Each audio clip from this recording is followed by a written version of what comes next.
All right, joining us in this segment of the next and a little bit more, and we got a bunch of other guests joining us.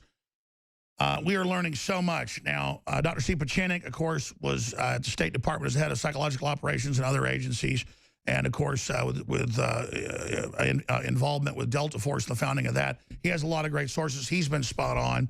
I certainly have all my sources separate from his, but so I don't know his view yet on Vault 7. I just know it comes out of the CIA as to show what criminal elements the deep state are doing, and as a direct counter to the criminal deep state trying to block this America agenda and our president, and the fact they tried to set the president up as a Russian. That's all in here. They're the ones doing it, and literally in trucks outside trying to spoof Trump's IPs. And so Congress has seen through it. Fox News has seen through it. I think we're seeing a collapse of the old establishment, this criminal globalist system right now. I'm very euphoric, but we'll see if Pieczenik concurs. Dr. Pieczenik, thanks for joining us. StevePieczenik.com, co-author with Tom Clancy, of course, as well. What do you make of all this? Well, as I told you before, and for some time now, we have had a civilian military confrontation in the intelligence community.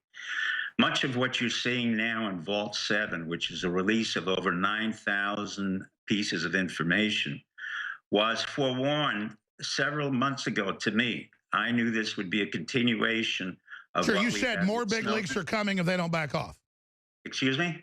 You said more big leaks are coming if they don't back off. It's not just a leak. Let me put it this way, Alex. We have a far more serious issue. As I told you before, when we initiated a counter coup against Hillary, this is once again an attempt to get rid of all those people who are impairing and distracting from Trump's agendas, Roger said. But it's far more serious. This time around, the reason why these leaks were given was to simply take down the CIA. The CIA, as I've said, for the 30 years since 9/11 and elsewhere, has been out of control. It has been out of control. But let me ask you this. Why are there so many people in the CIA that are for this? Why are there so many people in the CIA that are for this? For what? For Vault 7? For all this coming out. Well, because they're good people. The CIA is not monolithic. What happened under John Brennan, what happened under Obama, this is a strict indictment of Obama and what happened with the increased surveillance of the CIA during the past 8 years and the previous 8 years under Bush Jr. And what happened, the honorable people within the CIA realized that this was a mandate that had been exceeded. In other words, this is criminal action. For the CIA to go into cyber communications, to literally... This is leftist globalists using the CIA and NSA power to subvert the republic.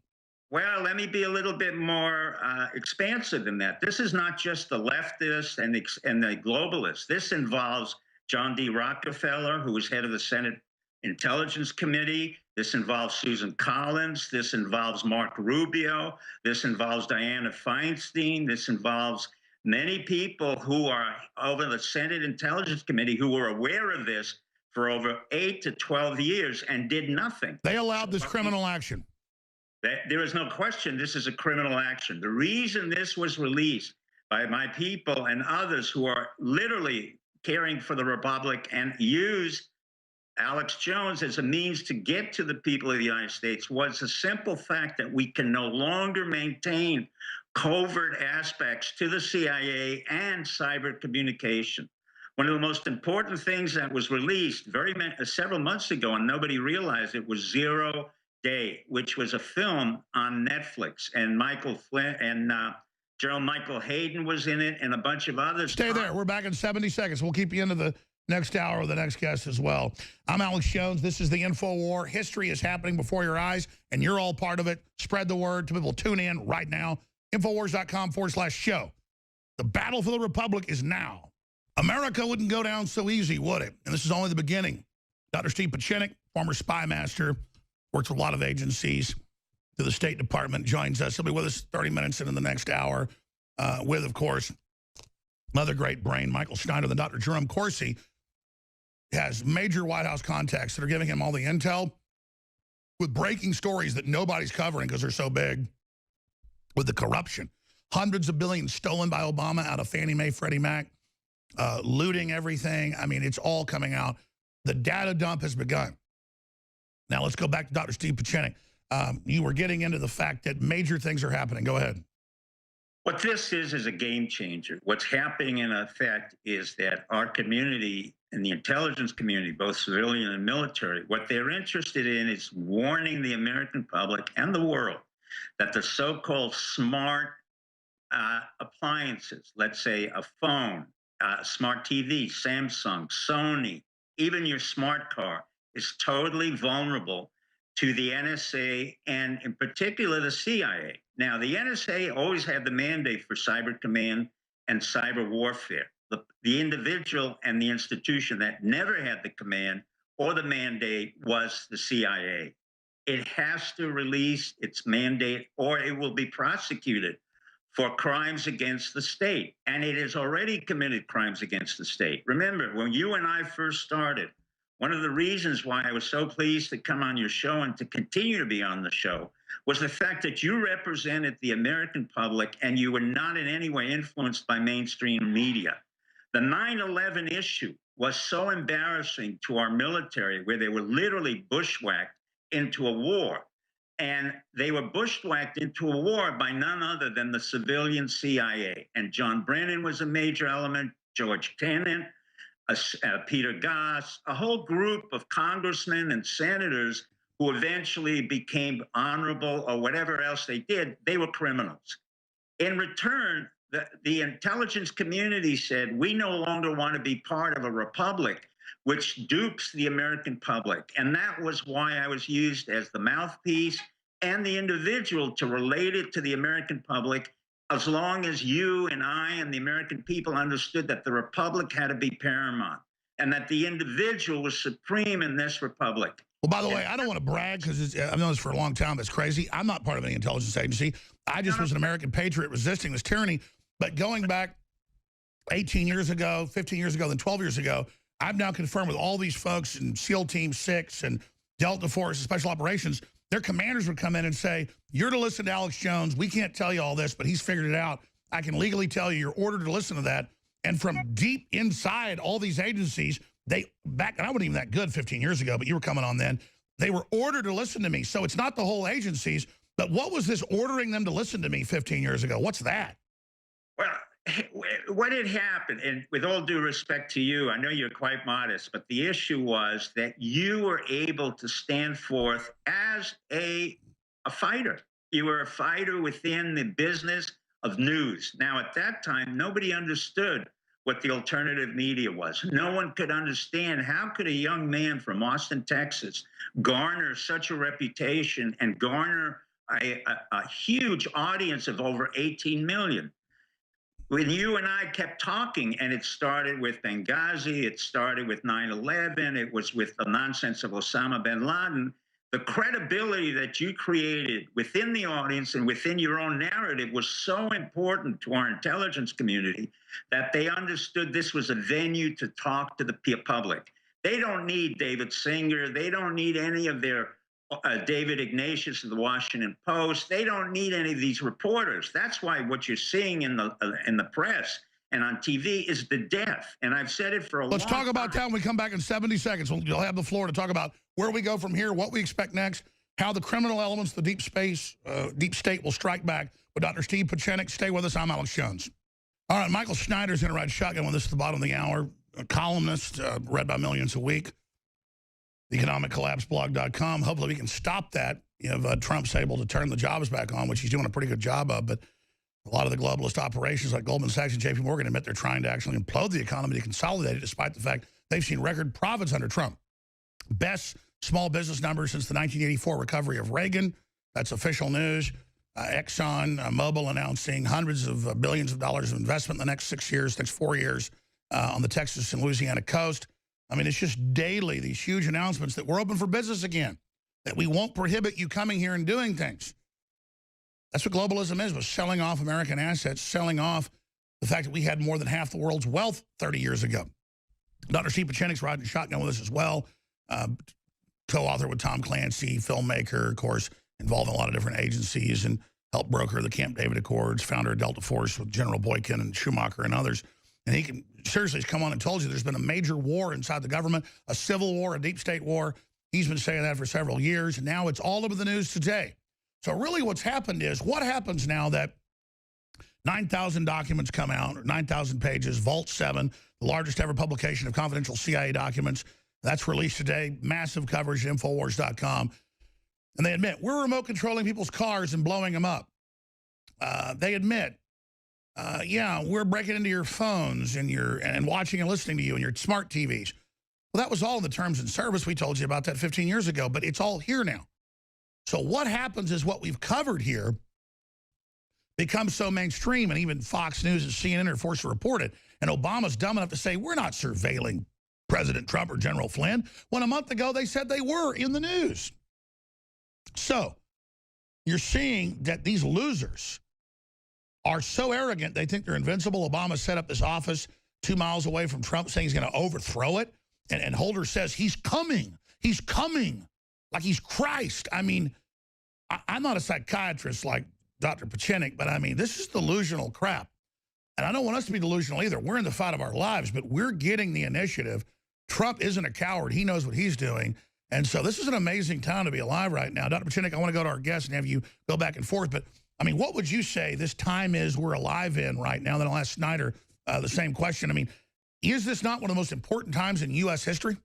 I told from the very beginning, since 9/11, and the fact that we continue, this is a second American Revolution. This is as clear as it becomes when the entire regime was changed legally, and it was changed thanks to you, the internet, alternative media, social media, and it was a new type of revolution. That's why the press doesn't understand it. And economically, we are changing because Brexit is breaking up. Germany is now coming to see Trump. China has to deal with Trump.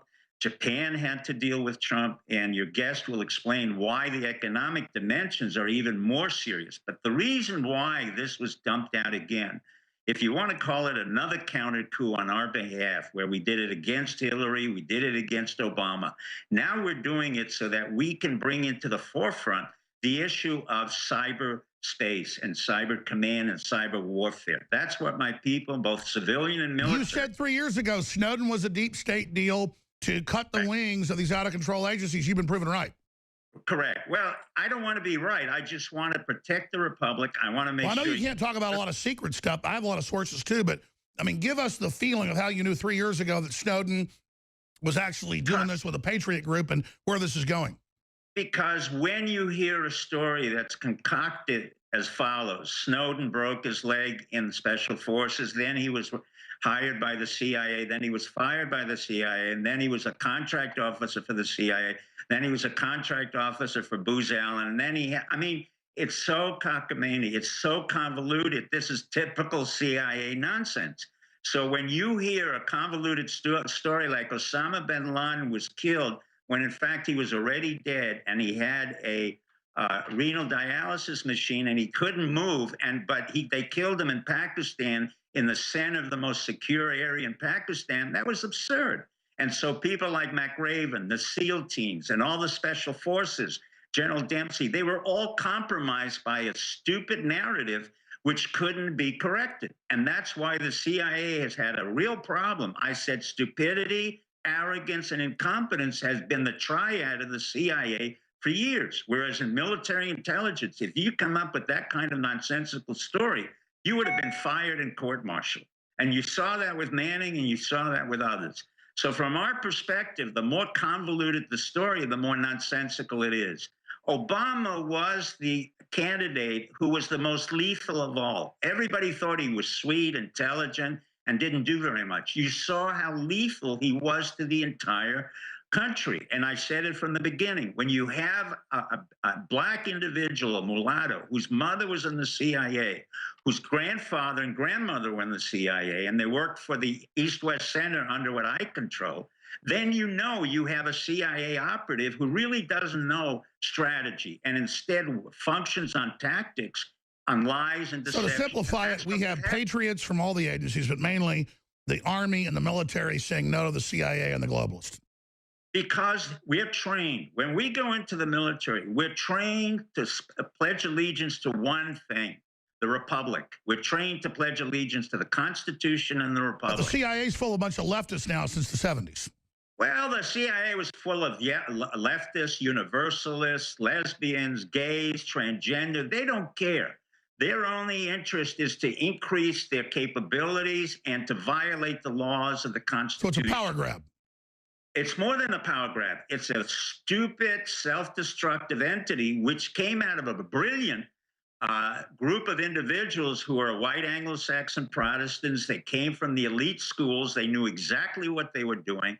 They had served in World War II. And then in return, what we had was Catholics in action who were not the brightest in the world, who were totally incompetent, who never really fought in wars, who really never understood the strategy and tactics of where the Republic had to go, and instead created problems. As General Eisenhower said, the CIA has left a legacy of ashes, and this is the destruction. Now you see the punishment that's coming back again and again and again. That's my next question, then we're going to Snyder, and then pop in. I'm going to skip the breaks so we have more time. This is such an epic time to be alive. That's what I've been told by my sources, not just you, is that if they keep pushing exponential, each data dump will become more devastating. This dwarfs anything we've seen so far by a power of 1 or 2. The next thing is going to be even more devastating. Can the globalists and other groups give up? Because they seem so desperate. I think they know they're in deep trouble. Don't they understand if they just give up, they can go into abstention, are going to be left alone? But if they keep pushing, they're going to be totally destroyed? They understand what you're saying, but that's not the reality of what's happening. Your guest can reaffirm this. Number one, I predicted years ago Europe would break up. The simple reason wasn't that you did. You were on here 6 years ago about de-evolution, how it was all going to happen, how we get a nationalist president, go back to the South, be the new king base, everything, it all happened. Yes. The reason I could say that there was structural inconsistencies in the EU, when you have a very weak, incompetent country like France, trying to block the rise of Germany, which by national character will always be the most powerful country in Europe, you know then it's a self-destructive move. Because they're not even doing it for the EU. They're all fighting with each other in a power grab. Well, not only that, there's going to be a dissolution. There's going to be currency changes. As your guest will say, you know, Britain is pulling out, but they have the pound. What you need. So how much trouble is George W. Bush's or George Herbert Walker Bush's or John D. Rockefeller III or whatever? How much trouble is their New World Order in? Their New World Order does not exist anymore. As a matter of fact, so it's already gone. They just haven't figured it out yet. Well, the Rockefeller children, whom I know, the great-great-grandchildren, they couldn't care less. They're really not involved in money. Most of Soros is really irrelevant. All of the people that we're talking about are irrelevant. The people who are relevant are Merkel from Germany, Le Pen, a woman from France, Abe from Japan, and President Xi Jinping from China, who knows that he is an economic problem. He knows that very soon, if he does not act appropriately, we can make certain that China will have a very severe economic problem. I mean, from what I've been read, I mean, in a month, couldn't we put China into a depression? Well, China actually... you know, you hit it right on the head. I didn't want to say it, but China is technically insolvent. Most of their companies right now are bankrupt. And that's why they're trying to throw their weight around as just bravado. It's also bravado. It's a distraction from the major concern that President. Let's come back to that. Let's come back to that. Stay there, Dr. Steve Pieczenik, stevepieczenik.com. Let's bring in Michael Snyder, Economic Collapse blog, millions of readers a day, contributes to Infowars.com. You're hearing all this. What a historic time to see Trump striking back. Are they smart enough to back off now, or will they have to release the next data dump? Well, Alex, I believe the globalists are not going to give up. In fact, they know they're in a life or death struggle, and that's what we need to understand, because a lot of people out there, they thought, well, Trump got elected. Now we have a good government. No, we still have a bad government. It's just Donald Trump has taken the most important position in the government, but now the deep state is rebelling against this foreign entity which has invaded their domain, and they want to get rid of him. You know, in the past, when Republicans lost an election, they said, well, we'll try again in 4 years. For the deep state, for the Democrats... That's right. America is coming back into our government, and the globalists are pissed. Yeah, they're freaking out. And so they had no intention of waiting 4 years to get rid of Trump. They plan to do it immediately. The Daily Mail said, hey, Obama, his sole goal is to remove Donald Trump from office, not 4 years from now, but as quickly as possible. And that's what the deep state is trying to do. And that's called a Donald Trump coup. I mean, I'm not a guy that calls for violence, but at some point, Pieczenik used to call for uprisings 5 years ago. I say, don't do that. We're going to do an info war. But if we have a president, he has good approval, he's doing good things, they're lying about him trying to kill him. At some point, Dr. Pieczenik, just briefly, at some point, when do we, I mean, obviously we're winning the info war now, but they keep calling for violence. Is there any teeth in that? No. The reason we don't need violence at this particular point in time is because we are exceedingly good. We, in the military and the civilian intelligence community, we're very good at psychological warfare, which is what you saw. Coup, counter coup, and once again, this Vault 7, the dump. Sure. Back to Michael real quick because I interrupted. Go ahead, Michael.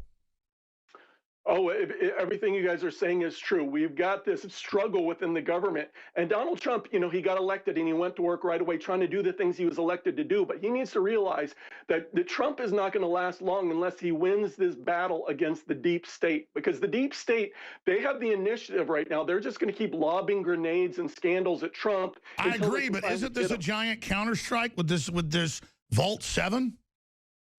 Yeah, and I'm so thankful for that because now we're getting a little light on the CIA and NSA because up till now they've had the initiative because no light was being shed on them. So they could just anonymously do their work and lob grenades. Sure, but I mean, Trump is the president now, has stuff that will completely destroy them if he wants. I mean, it's just crazy. Yeah, the problem is there's just not one or two individuals. You're talking about thousands of individuals spread throughout the government, the deep state, that need to be rooted out. So Donald, and you know, unfortunately, he just can't go in and shut down the NSA or the CIA, you know, without the help of Congress. And so, you know, there needs to be mass firings. He needs a clean house because until he gets rid of these people, he's going to be dealing with it the entire time he's in the White House. And eventually, they're going to find something on him that's going to stick. So Donald Trump needs to make this his top priority. And I'm so thankful that he's upset that they were wiretapping him, that they're listening to his calls, because finally now something may be done about all this unconstitutional surveillance. I agree, because that's one thing Trump was wrong on, was going along with surveillance. And I said, wait till he realizes they've been surveilling him like 3 months ago. And it was like biblical because now Trump's all pissed, realizing, because he's thinking, we use this against like Al-Qaeda or Russia or China. No, the real power is here domestically by criminal groups. It's got to be curtailed. Dr. Pieczenik? The key here, let me go at, it's not that he's going to weed out everybody. I appreciate what the gentleman said. The reality is what's happening is the Christian majority of this country is moving forward. It has consumed the notion of patriotism. Within Trump's administration, we were already prepared through General Mattis, General Kelly, McMaster, Flynn, and other generals. We knew exactly what to expect. The issue at hand is no longer that you want to eliminate your enemy. You want to expose them, as Vault 7 is doing. You want to prosecute them, go through a due process. You want to fully discredit the ideology, not make them martyrs. Correct. Not only the ideology, but you want to impugn the integrity of the legislatures who were looking over this, particularly Dianne Feinstein, particularly Wyden, particularly all of the Republicans, McCain and Lindsey Graham and Schumer, all of those who were involved in overseeing the intelligence. This is far more important to us than eliminating anyone. But that's gone. There will be no violence. The other issue at hand, and this is what Michael can address, is that Trump has brought in Mnuchin. As I said before, Mnuchin's job is to realign the currencies of the United States, which is at too great a height right now, with the other currencies of the world, so that we can export at a favorable rate for ourselves. That's right. That'll turn our economy on like nothing else. Well, he's going to turn it on, but at the same time, he has to work with international currencies. In order for us not to be the supreme currency, which it is, we have to lower our rates so that we can compete with the French, the Japanese, the Mexicans. What we're doing now, instead of going into multilateral relationships, we're going to bilateral. So Mexico has a favorable outlook now because Wilbur Ross, the head of commerce who understands restructuring, said, look, we're going to give Mexico a very favorable rate on the pesos, but we're going to do business with them. And let's be clear. And then the media spins it that Trump hates Mexicans when he's actually trying to lift everybody up. No, he doesn't hate anybody. All he wants to do is do business, and it's apolitical in that way. He's going to do business with Canada. We've realigned our currencies according to the Canadian dollar. We're going to do business with England. We're going to realign our currency. In fact, I was reading all that. The media spins it. Mexico ought to literally be kissing his butt right now. He's actually trying to, like, equalize. The media doesn't understand any of this. Alan, you're way beyond what's happening here. The alternative media has gone way beyond anything in the media. You can't expect... Well, I'm not bragging, but let's say this. What's it like for Shiner and then you, Dr. Pieczenik? Everything you cover, Michael, everything Pieczenik covers, what Drudge covers, what WorldNet Daily covers, now suddenly you watch Fox and CNN, they're being forced to use the terms. Senator Rand Paul just called, wants to come on. I mean, that's no big deal. He calls sometimes. But it's like they are starting to realize we've been dead on. This is an amazing moment. Go ahead, Michael. Oh, it's very true. And you hear terms like globalist in the mainstream media versus nationalists, which is what they call people like us that don't want the globalist system. And so that's come to the forefront. All these things are coming to the forefront, which is a wonderful thing. But Trump is at a very dangerous time because there's this deep state war within the government, but then outside the government, people, you know, there's not going to be any violence on the right, as your guest mentioned, but on the left, they're becoming violent. There's calls for violence. In fact, former Attorney General Loretta Lynch just made a video. I don't know if you guys have seen it, where she said, hey, there were blood in the streets in the past, and we're going to have to do it again. People are going to have to die. This woman was just very recently the Attorney General of the United States. Oh, I know. By the way, they're in the news saying I'm calling for violence. I'm not. I'm saying they're trying to get violent. They're tasering people. They're beating them just this weekend all over the country, beating up women. I'm saying, how long do we put up with their crap? But I get it. I think we're winning by letting them, like Gandhi did, or Martin Luther King, beat us up and show they're the scum. Well, basically, I agree with Michael, but what's really happening is University of Vermont, which is a liberal school, but nevertheless, they don't want to admit that they provide language studies for the CIA. In other words, they better get their act together before we stop funding University of Vermont and their nonsensical behavior, because they know they receive an incredible amount of dollars, as does the University of Berkeley. What's happening is you're getting the exposure points of the left, but it's 60 years too late. In other words, these kids who are not studying, they're not doing anything, have never served, will never serve our government, are going out and protesting. Is this the equivalent of the protests in the 1960s with Abby Hoffman, where people were killed? No. Is this, in fact, just an eruption of a bunch of entitled little babies and the left wing and all? Yes. What we have to be serious about is to address Dianne Feinstein, get her out. Nancy Pelosi, out. Mark Rubio, out. All of these people, Susan Collins, out. We don't need violence for this. We are way beyond that now. The left is lost. They have no idea what to do. They're trying to mimic what you did, what I do, what others have done, and it's lost. They're calling themselves the resistance when the entire dirty power structure is trying to prop them up. And it's crazy. In fact, they've got these new white papers out saying Jones hijacked the liberal movement that was against the WTO. No, just because I'm a patriot or more right-wing, which I'm not even right-wing, I'm a patriot, it doesn't mean that I don't want national sovereignty. It's the left pushing for globalism and corporate control outside of free market. They're the tyrants. I mean, what's going to happen, Dr. Pieczenik, as a psychiatrist, or just as a citizen studying this, when the leftist crybabies, I mean, they're literally crybabies, finally find out that they were part of the establishment? Well, not only are they part of the establishment, they are the nurtured little orphans of the establishment. Yeah, the useful idiots. The word, but they're finished. The real issue is even the corporations who thought that they could get away from a Trump made a very big mistake. For example, Caterpillar, a major American company, did an inversion, what we call a financial inversion in Switzerland, and refused to pay billions of dollars in taxes. Trump picked it up. Our administration picked it up very quickly, and then the IRS came in on Caterpillar to say, guys, you've had falsified accounting. Now you will pay billions of dollars, and you will come into criminal action. That's what's happening at a much greater level. The left doesn't understand that, not even the right. But when Caterpillar tries to avoid paying taxes by doing a stupid inversion into Switzerland, which is a haven for corrupt money, then you know you've got corporations. Yeah, the simple Trump rule is this. We're open for business. We have low taxes, low regulations. You're not going to just suck off the country and get laws passed that screw us when you're going to end up hurting the population. We're going to have give and take, two-way streets. That's correct. But that reasonableness is not really understood by the left at point. The corporations are still trying like little babies to get away, and they're trying to act out when a Trump. Sure, to get 100% profit, even though it burns down the world. Well, the point is they've gotten away literally not with murder, but in some cases with murder. But this time around, when we brought in all the Goldman Sachs boys, all the economic experts, they finally. Hold on, Doc. I'm going to let you have 2 minutes to finish up on the other side where this is going. Then I'm going to give Snyder about 5 minutes because we cut into his time today. And then Rand Paul, Senator, wants to come on with some big news. He's going to be joining us. Then we've got other folks coming with breaking news. We'll be back. Like Stephen Bannon says, all the outside globalist constructs will be burned down.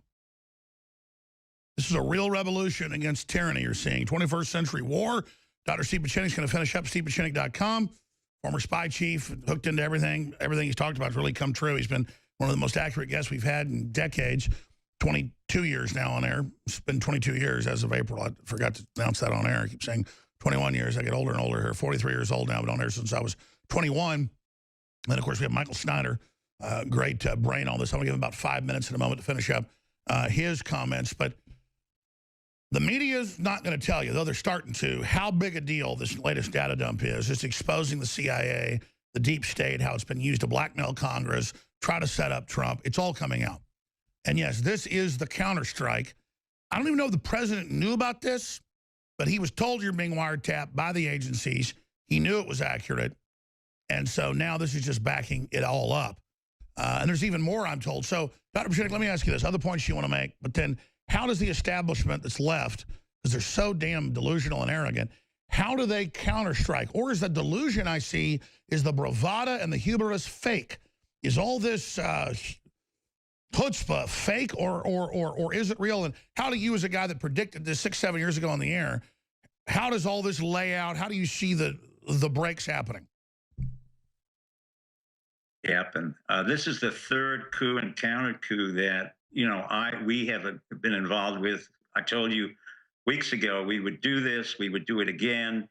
Basically, what's happening is the deep state, or as you call it, the CIA and others, will be cleaned out. Pompeo's job is to clean them out. Mattis's job is to clean it out. We will clean out the 16 different intelligence organizations. But what we need, and we're fortunate to have Dr. Rand Paul. I have to thank Dr. Rand Paul and his father, Ron Paul, for having stood up against the neocons who tried to come back into the administration, particularly the worst and the scum of them all, Elliot Abrams and John Bolton. If it wasn't for Dr. Rand Paul, we would still have a huge influx of neocons. But he stood up, he wrote an incredible, accurate letter, and he defied the... And he led the fight exposing how Obama and the neocons were backing al-Qaeda in Syria. He was the leader of that. I mean, he's really done a great job. Well, yes, and I think the audience should really appreciate what Dr. Rand Paul has done as a singleton, literally working alone and really going up against Paul Ryan, going up against the weak-kneed Republicans, and he stood for what we wanted, which was the revolution, peaceful, at the same time making sure we clean out every piece of flotsam and jetsam that the Obama, the Bush administration had. So he becomes important. Other congressmen and senators will become important. But again, I'm very proud that he's a physician, he's a great ophthalmologist, and he's a great American. I want to thank you, your audience, and your guests for having been. I want to thank you and everybody that's awake here, but I mean, it's a big time. How do they counterstrike then? I mean, if this is a football game or a war, how are we doing? We basically won it. I'm going to say, when we are the victors, let us be a little bit gracious and back off and continue to do what we do quietly. We don't have to gloat. We don't have to say anything. They will act out like children in a pamper. In fact, Doctor, I almost, this morning, I'm going to come on air and say, we have won. It may take them a while to figure it out, but this, I can feel it. There's still a lot of fights to come. They can still try to kill the president, but even though they do that, it turns them into a martyr. I've looked down every avenue they've got. I don't see any way they can reconstitute themselves. They're finished. When you have 79-year-old Pelosi and 82-year Dianne Feinstein, you're already in the cemetery. The left is in the cemetery. All we've done is to put flowers on their graves and walk away. You need not say anything else. By the way, have you seen the footage where they think Russia attacked Korea? They don't say North or South. They think that Bush is still in office. And that's the kind of stupidity you'll have when you have affirmative action. We had a president on affirmative action, Obama. He was a disaster. We cleaned out his record in 7 days. That's it. No more affirmative action. What we need is our entrepreneurial skills, and may the best win. And that's what America's about. Thank you very much, and thank your audience, and thank Dr. Rand Paul. All right. Thank you so much, Dr. Pieczenik. My pleasure.